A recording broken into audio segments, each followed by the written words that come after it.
Welcome to Switch Your Sitch with your host, Katie Turner.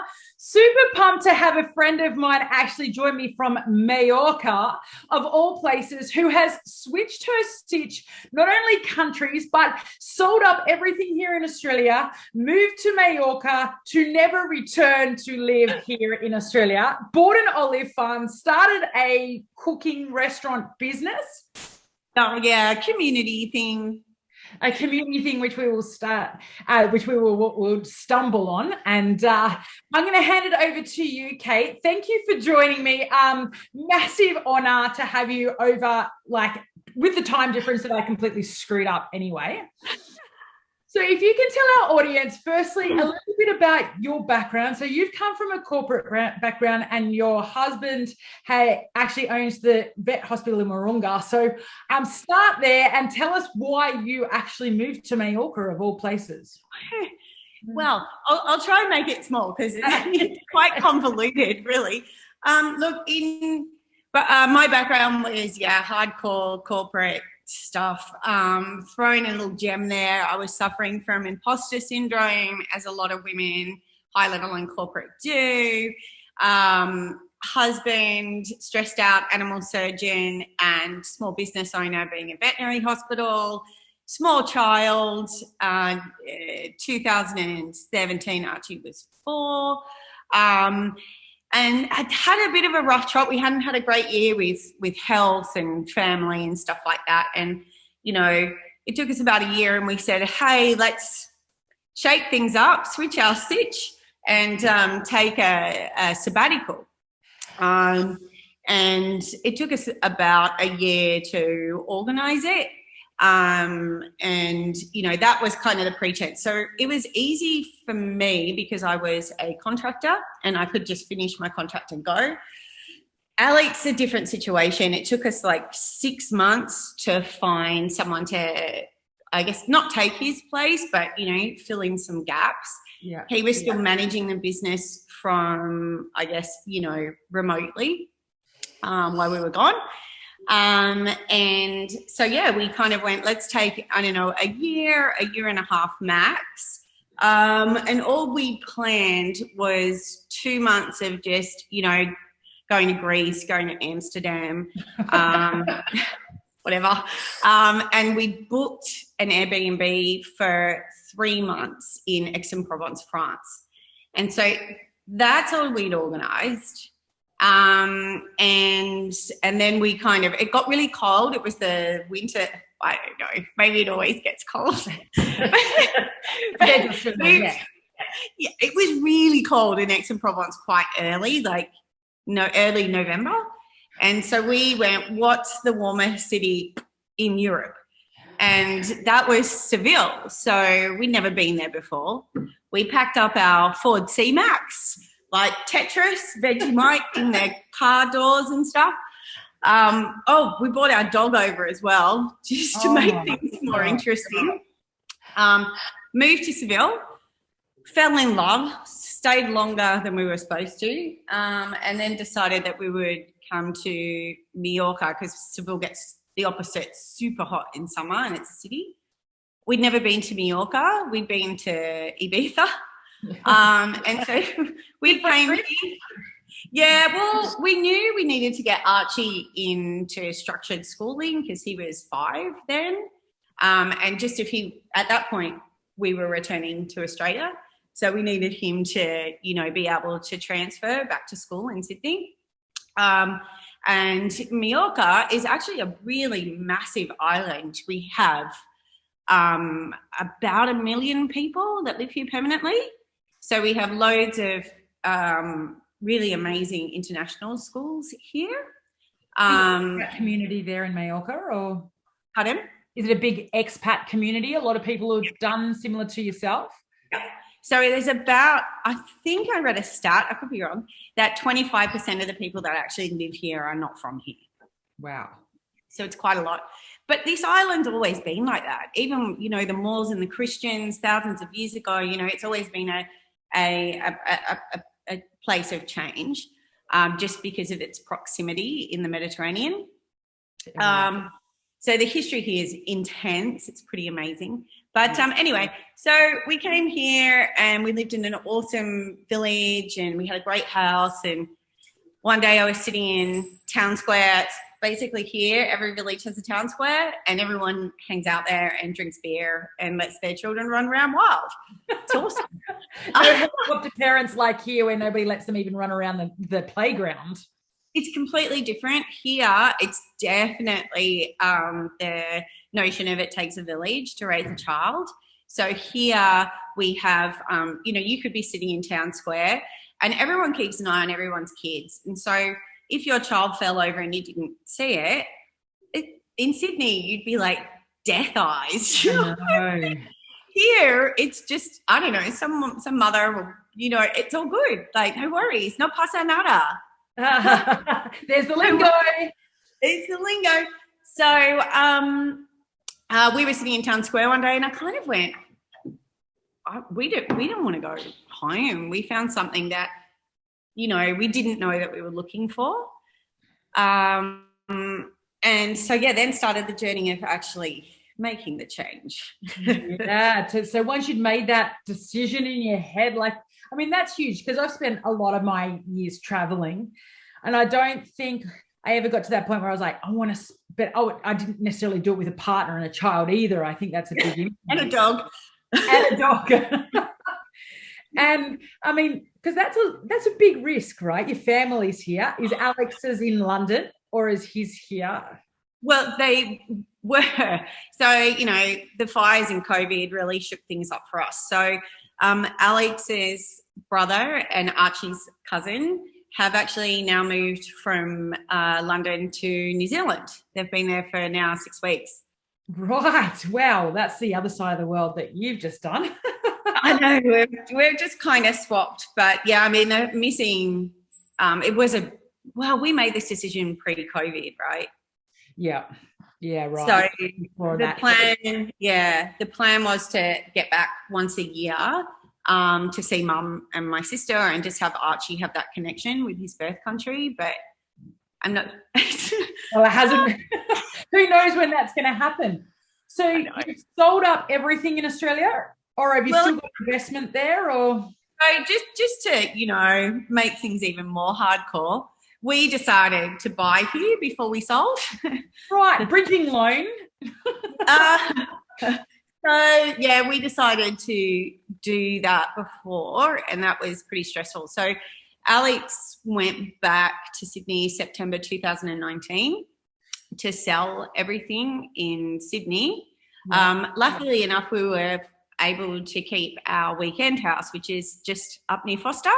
Right. So, we still have that. That's at Greenpoint and it's been on Airbnb since we left. So, it was doing well until we locked it up. Nobody can go anywhere and stay anywhere. Yeah. So he went back in September 2019 to sell. What was supposed to take 4 months ended up taking a year because of the fires. We couldn't sell anything. And then COVID, obviously, we think you guys had your first COVID case in January. Yeah. Before the fires had finished. So other than a 1 month trip that Archie and I did back to Sydney for Christmas of that year, Archie and I were alone on the farm through Spain's harsh COVID restrictions and lockdown for a year. So we were just talking about that off air. So we were talking in Sydney, we're in week 14 of lockdown. Sure. We can still, I live in Barara, we live in the bush, we can go for bushwalks, we live in a 4-bedroom house. It's, there's a bedroom each, thankfully, with a TV in it. So I'm sure that JB is doing really well with that aspect, so we don't have to share anything. Yeah. But we're so lucky, really. And over there, you're saying that, a lot, especially in Spain, it's unit living and kids weren't allowed to go past their front door. So no. I don't think, whilst I get, there's definitely, we struggle with it a lot when we see what's going on in Australia and, what the the lack of foresight from the government, considering there were multiple experiments that had been going on around the world for 12 months prior, mask, no mask, lockdown, this, etc. What's working, what's not, zero COVID. I'm sorry, honey, not going to work. So, you know, it was a lot. And then just to kind of, I hope I'm not going to offend anybody, but just seeing on the media a lot of the people in Australia, some of the people, I shouldn't say a lot, just really disregarding what everybody else realistically in the whole entire world, except for Australia and New Zealand, have actually been through. Yeah. It was a lot. Yeah, people are like, oh, it's happening over there because there's a lot of people. It's not, you know, it's not going to happen to us. It's almost like once removed. It is, and I think the difference is here. What I've kind of worked it out, because I'm like, why are they acting like that? And I think because, can I just sorry, Katie. Oh. Sorry. Alex, shut up. This is what podcasts are about. It's about real material. Sorry. Well, you live in an open, I'm just the way I speak to my husband. Shut up. We're in an open plan place. But sorry, getting back to that, what I think the difference is here is that, you know, obviously we got hit hard and fast here. You know, there were no vaccines. There's nothing. As of, you know, I think in Spain we had more than 85,000 people dead. Wow.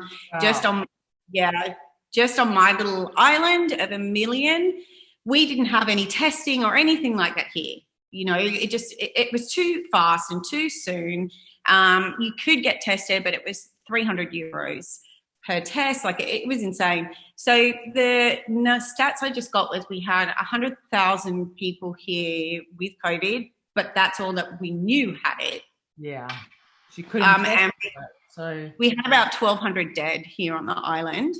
Right. The issue that I think Australia needs to understand is it's not necessarily not disregarding any of the dead people, but it's about protecting your healthcare system. And so what needs to happen is if you get these wildfires, right now you guys have got spot fires, you know, we had an issue here where we didn't have access, certain people didn't have access to general healthcare here because the whole healthcare system was completely COVID only. So I know people who had stage 4 cancer who were refused treatment, died prematurely, you know, all that kind of stuff, which is, I think, you know, the other thing is I think our attitude is different here. We're all highly vaccinated. We, you know, are still wearing masks, thankfully not outside unless we can't socially distance. And everybody is extremely strict about it because we saw the people die around us. You know, we saw the healthcare, we lived it. And I think that maybe there's a big community feel. And, you know, I've traveled through a lot of Southeast Asia, through South America, through Europe, and there's much more of this community feel. Right. To be here, to be honest, to have 2 businesses in COVID, and my husband has his, it has polarized a whole society here in Australia. Like it is torn people apart. Do you know, I really see that. And what I see, because of the lack of community, is the fragility of the community. Like that's why I hear, you know, obviously it's the media. It's all I can see from here. Yeah. And, you know, my mates are, you know, my mates, so they're cool. But, that's right. That's right.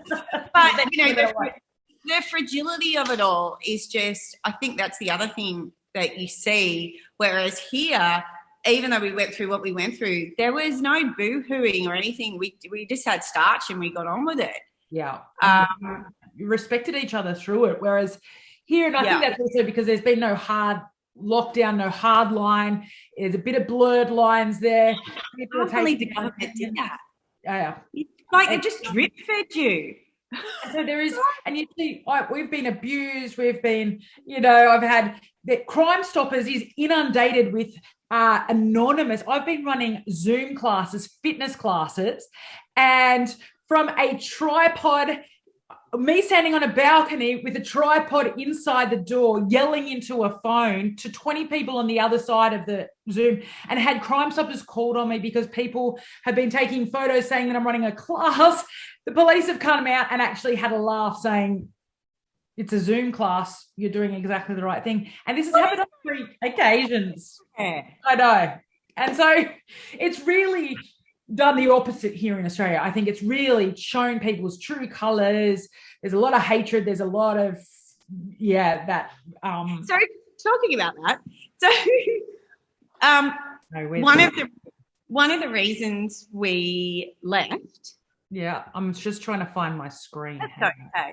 One of the reasons we left, well, there's many reasons we left, but one of them was we just felt that the community in Sydney, this is no disregard to our mates or to our family or anything like that, but we just weren't getting what we needed to, it felt this vortex of greed and this vortex of competition, and we were so fortunate. We came from having this great lifestyle, beautiful house, the cars, the jobs, the parties, the friends. Yeah. And to be honest with you, it just wasn't. We didn't know until we came here that it just wasn't enough. Yeah. I think, I don't know what's going on with my video. It's giving me grief all day. So I am here. The podcast will still record, and I've got, I think, enough video cut-ups that we can use. But exactly, I think we are so removed here. And maybe even more so we do have great access to medical facilities, whether you have private healthcare or not, or just Medicare. Everybody has, this free testing as well, which a lot of other countries don't. And people... Now, I was just going to say, even though, yes, I live on a farm and I'm on an island in the middle of the Mediterranean, we actually, this island, compared to pretty much any other island in the whole of Europe, is we have excellent healthcare. It's an extremely affluent island. Yeah. So hence the schooling and etc. But it's not,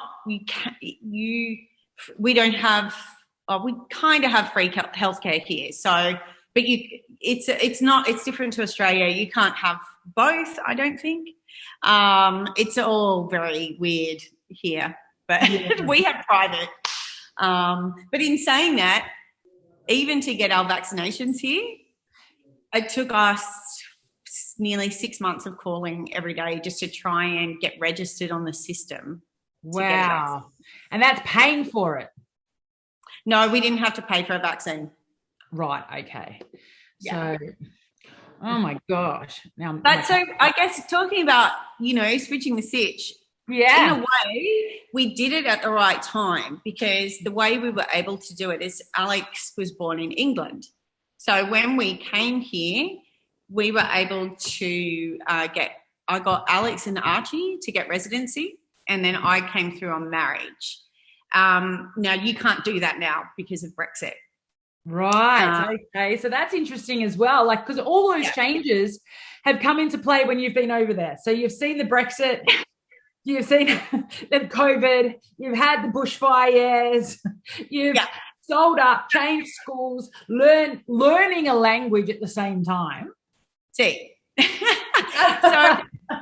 So I think, in a way we came at the right time, but in a way, making that move, I've got to say that year that Alex was in Sydney, I mean, we didn't know whether, we were going to be able to make this happen or not. And, it was extremely, chucking COVID on top of that, it was the hardest thing that we've ever done as a family, especially for Alex and I. It was far from easy. It was far from a sure thing. So there was a lot of stress involved, and then, compact that with COVID, and that Alex was seeing what we were going through here in Spain and completely freaking out. That his family was in a country where so many people were dying each day. And that's, I mean, just on a small note, my sister rang me today in the middle of a Zoom class at 7 o'clock, and she rings me every day at 8 o'clock, right? And I'm trying to teach this fitness class. I'm seeing this phone call coming through, and my family's in Brisbane, which we can't get to. And I'm thinking in the back of my head, what if this phone call is something's wrong with her, my mom, with my dad, with her, with, and that's only in Brisbane. I can't jump on a plane. I can't, you can't get there. You can't get orders. It's tough. I mean, recently my mum's had some health issues, and like quite bad. She's fine now. And that was a terrible situation because not only could I not get home, but my sister's on the Gold Coast and she couldn't get down there to Sydney. My mum's on the Central Coast. Yeah. And she couldn't get down there. And so, mum's got some friends, which is great, but my mum's 76, so when something bad happens, it's like, wow. Yeah. It makes me feel extremely guilty for the decisions that Alex and I have made. But at the same time, I'm not quite sure.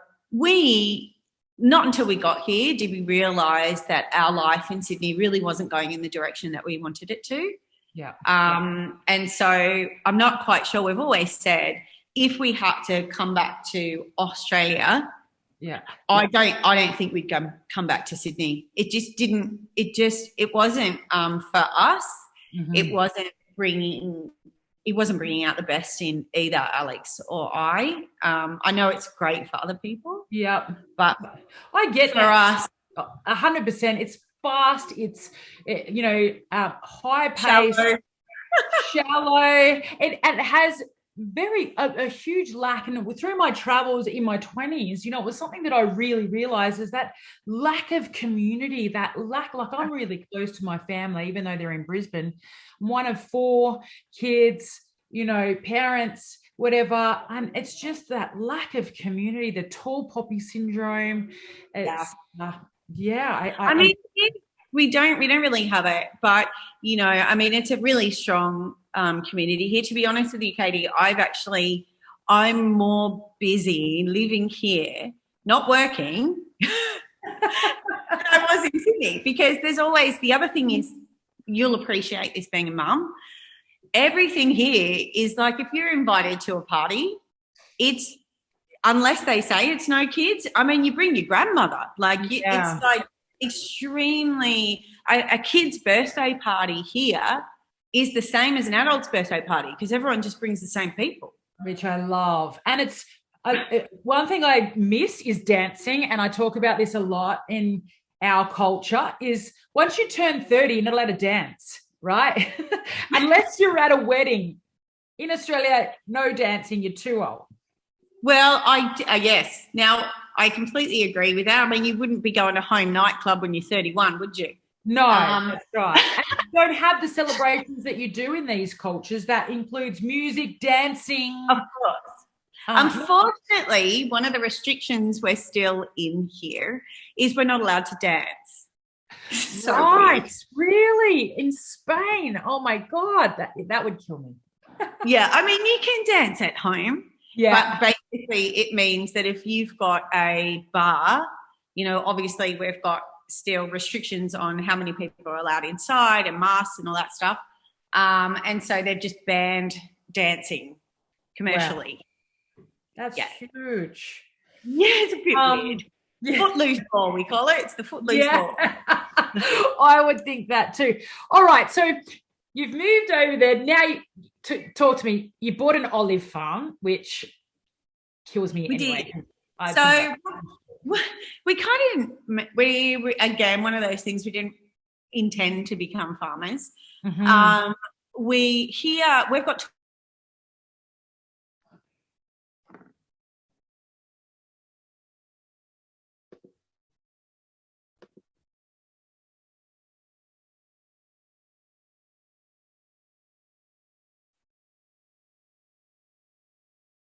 lost her again, and I think that's probably a bit of me, and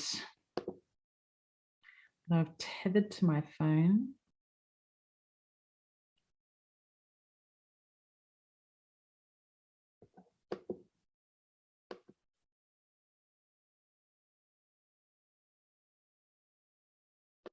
There she's back.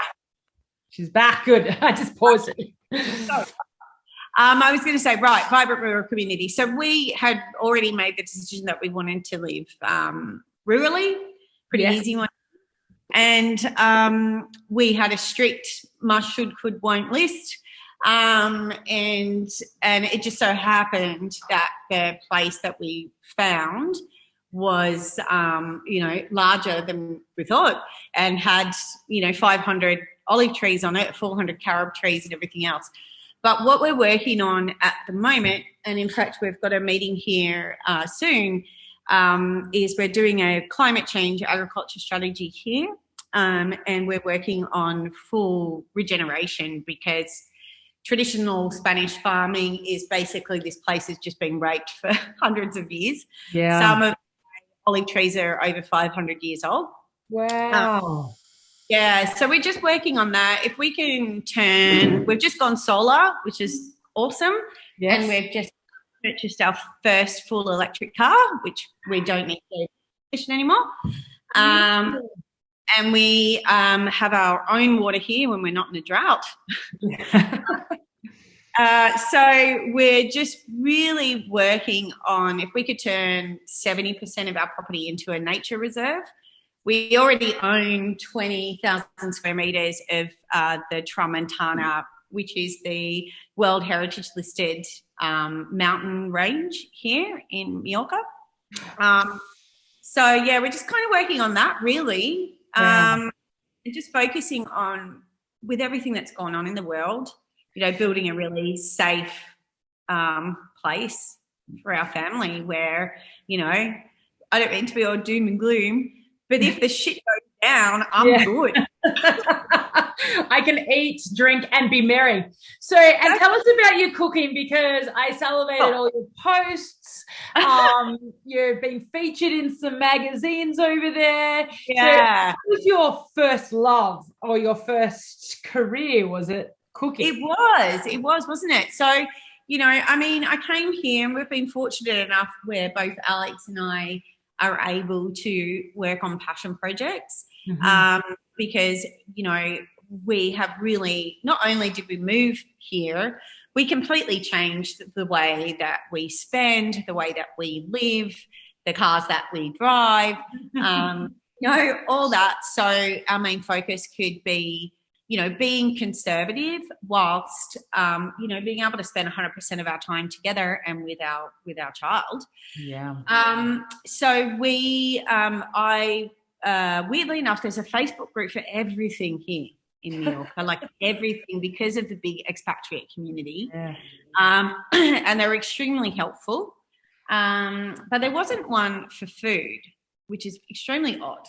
Yeah. And I think what had happened is that through, we have obviously we're a tourist-driven economy. It's a massive portion of the economy here, but not all of it. And they usually just, rely on the tourist dollar. Now, I started this group mainly to keep people that live here safe, because the other issue we have is that the supermarkets here you can never go to one supermarket and buy everything that you need in one shop. You've got to kind of go to multiple. And just because one store has something one week, it might not have it the next week. So it was kind of started to just make sure that, people were safe and they could just go to one store and get what they needed and leave and get back home to their families. Yeah. And then it's turned into a lot more than that. We're about 6 months old, I think, and we've got about 2,000 members. And they all live here. I've been really strict on that. But what we're looking at doing now is that, COVID again shook the economy here to the ground. A lot of people didn't survive. And, they're food-focused businesses here. I'm working on creating a platform with my members so they can, talk to the members outside of the tourist season, which didn't exist before, in a symbiotic way. So the group is, your typical food group. Yeah. Everyone posting amazing things and helping each other out. But, so hopefully that will get some momentum in the next 6 months. And, so that's exciting. That keeps me. a passion project again. I mean, Yeah. it is lovely when you get to that point. Like for me, I finally got to lose my leadership training, which has always been my backup. And, I was running like you, running from one to the other, living in Sydney, doing fitness training, doing the leadership training. And it just got to a point, I lost it in COVID because I just couldn't handle the homeschooling.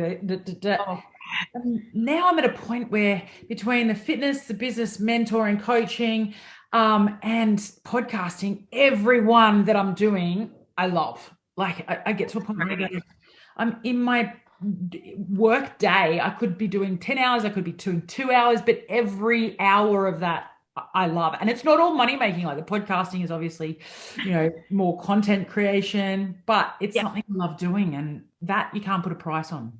No, you can't. Right now, we're in the same boat. And I've kind of said, even with this startup essentially that I'm trying to do, I don't want to make a fortune from it. Just as a female in business, I just want to put a dollar value to my time. So, I mean, that's kind of it. And also the pretense behind it is really to be there as a support for the community that I love, and obviously for, the business segment that I also love. Yeah. So. Yeah. And it is, I just did, funny you said at the beginning of this podcast that you had imposter syndrome, because I just did a podcast before you with a lady who specializes in imposter syndrome. So, and neuroscience.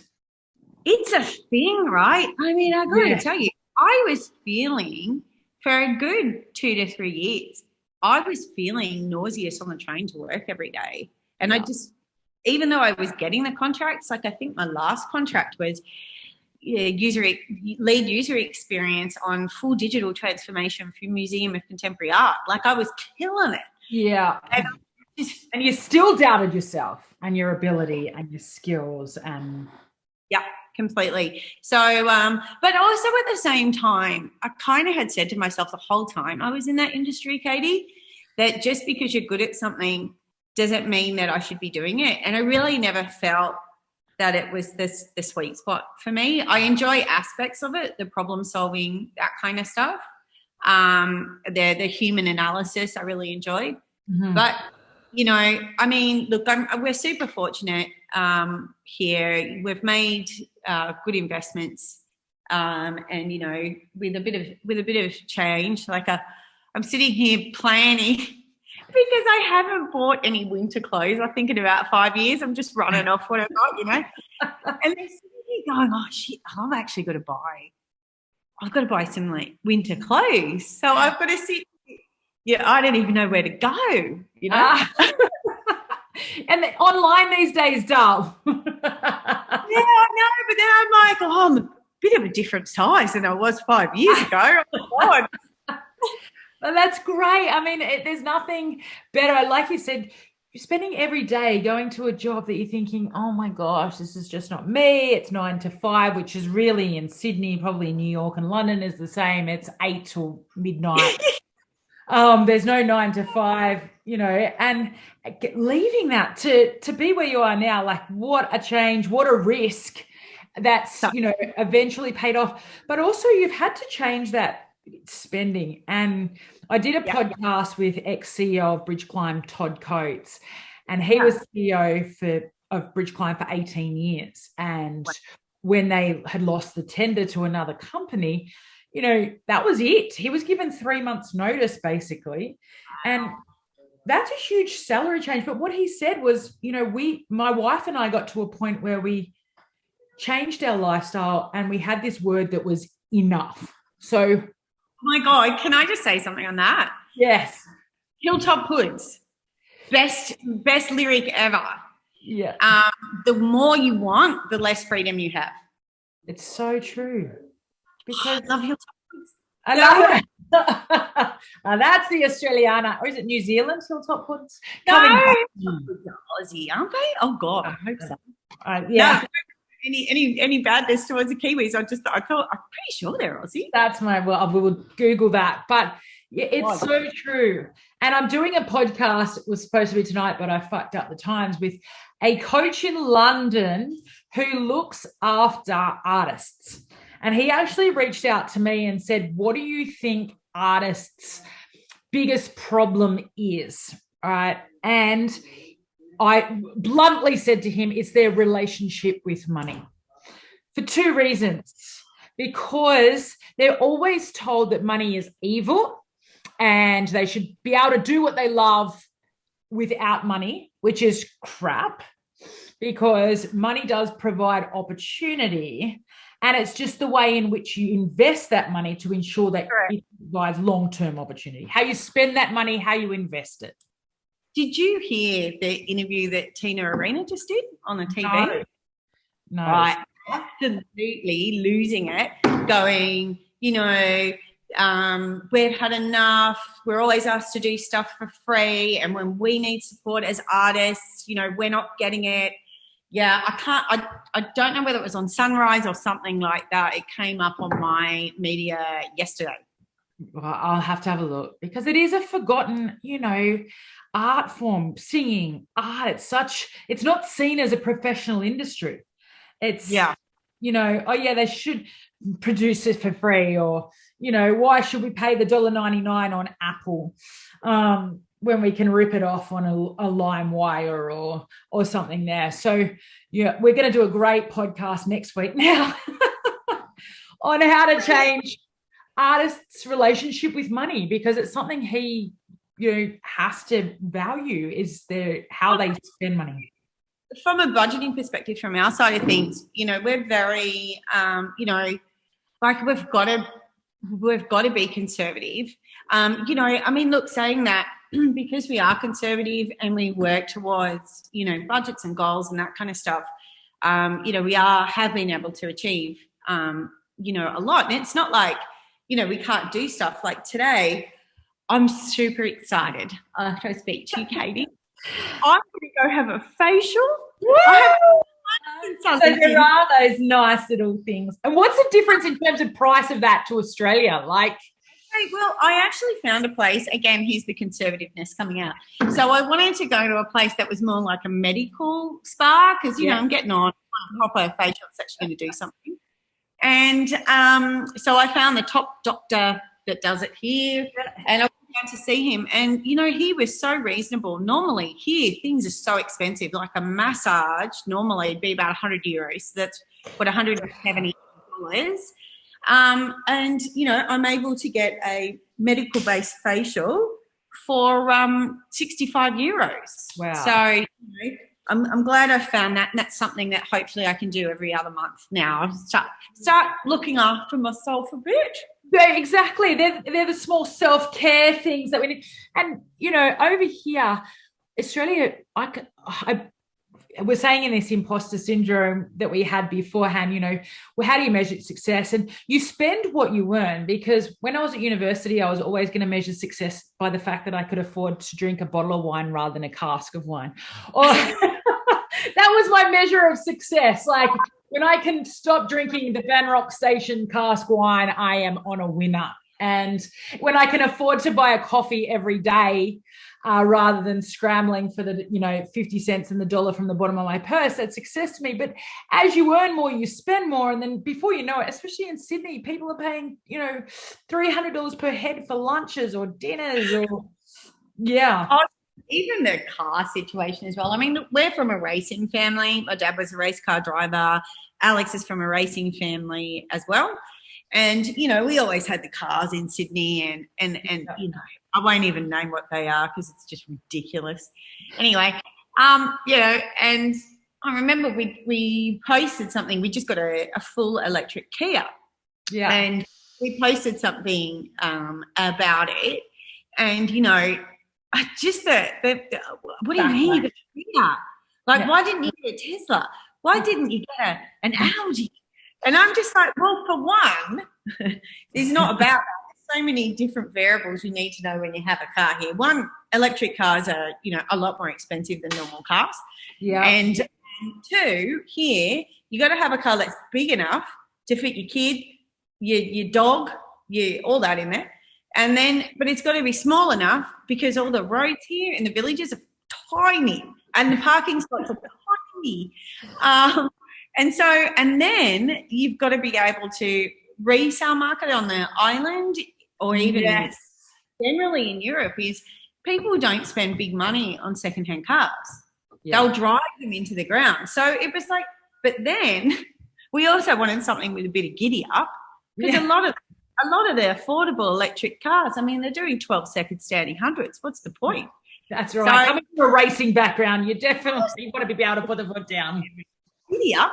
And I tell you what, this Kia, after driving Porsches and whatever, we are absolutely obsessed by it. I mean, and that's when you start to, when you're living a different life and you take yourselves away from brand association, which I think, when you're in cities, you suffer from a lot. Mm-hmm. I mean, we are so happy. It's an absolute little beast. Space, Kate Brittan, influencer for Kia. Electrics. All that. I mean, I tell you, driving an electric car is great. But, I think, that whole money thing it is a big one. But as I said, Alex and I are very fortunate. We're still able to, we're going on a holiday. Oh, where to? Years. Because we're not allowed to leave.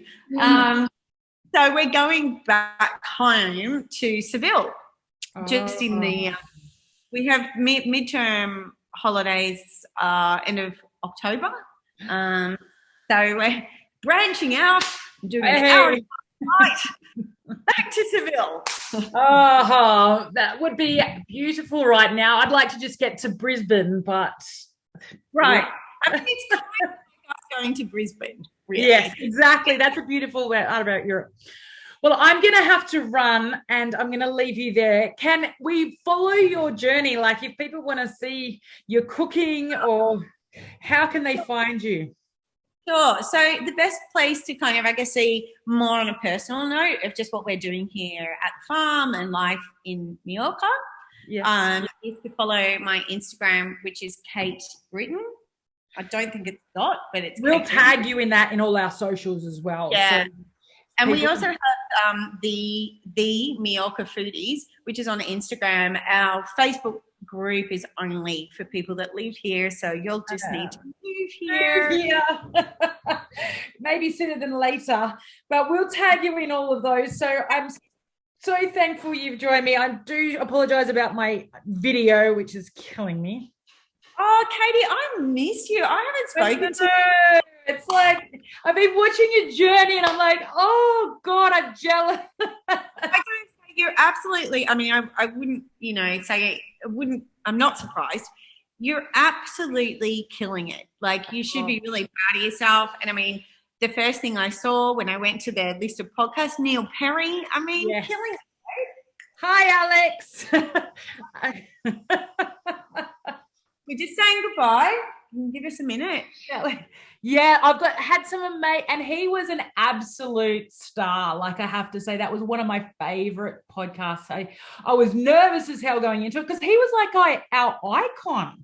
Like, when I grew up in hospitality, he was like the go-to, set the standard in Sydney. It was him, Tetsuya, Christine Mansfield, like those amazing chefs. And then to have him just agree to do a podcast with little me here in the corner over in Barrow, I was like, oh, my God. Well, I just want to say well done, because, as I said, I'm not surprised, but you're absolutely killing it. I mean, you used to kill me. You were my piece. I'm not surprised. I could kill you from here. You could join our Zoom classes. I've gone as, sorry, that's a helicopter going over my house. That's good. I'm sure you're getting the steps in there with 20 acres of olive farm. So we are. Thank you so much, Katie. Thank you. I will stay in touch, and hopefully I will be over there for the big 5-0 anyway. Oh my God, amazing. Also, I just want to say to your listeners, if anybody has any questions, like, feel free to jump on Instagram and shoot me a DM if you've got any questions about, I guess just making that big move. There are some other things I can tell you about in regards to Australians getting visas. That'd be great, actually, because that's a huge hurdle. People aren't aware of it. It's That would be fantastic. So I will get them to connect with you at your Instagram. We'll be posting it in a few weeks all through our socials as well. So yeah, no problems. thank you again. I've got a child banging on the door. Bye, bye. I'll speak to you soon, honey. Bye.